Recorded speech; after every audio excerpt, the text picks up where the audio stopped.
So to confuse you even more, I show you this TS diagram of water masses in the Indian Ocean.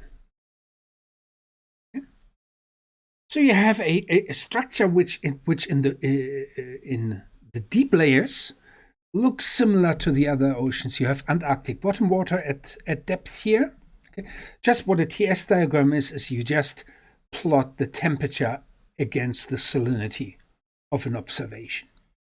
Okay, and near the bottom you find the coldest water near the bottom and the warmest water near the surface or so. Yeah, near the bottom, Antarctic bottom water, and then as you move up, you get specific structures in the salinity that tell you where water comes from. You actually get water which has a lower salinity, which is the Antarctic intermediate water, which is shown here. Okay, subantarctic water, but you also have contributions of water that has a higher salinity, and the higher salinity actually comes from the outflow from the Persian Gulf and Red Sea water, which is indicated here by the mixing line. However, what's also included here are actually the contributions of 3 other water masses, and only one I have mentioned. One is the Indian central water. Okay, well, this is the water of the thermocline, but there's also water that can be identified to have come from the Australasian Mediterranean Sea. Okay, it's this water here. And there's also water that near the surface comes from the Bay of Bengal, low salinity surface water from the Bay of Bengal.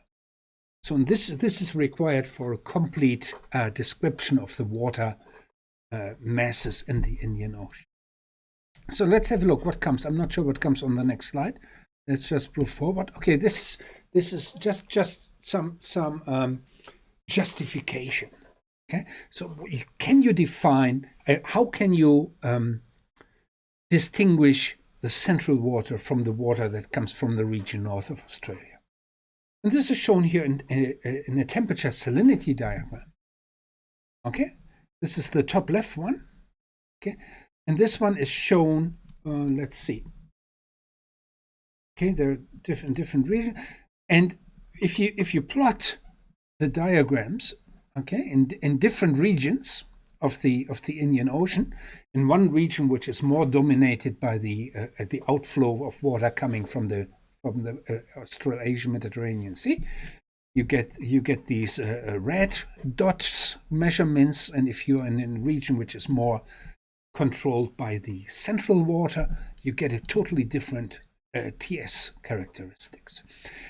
On the right hand side, it shows you a diagram which is a temperature dissolved oxygen diagram. And you can also see that the dissolved oxygen content is significantly different between the Mediterranean water and the central water. Okay, so that's another feature which tells you that the generation mechanism of these water masses is different, and the history of the spreading of these water masses. All right, so let's go a little bit closer. Sorry that I confuse you so often with these TS diagrams, but that's what we use. So that is the most straightforward tool that you can use to distinguish water masses.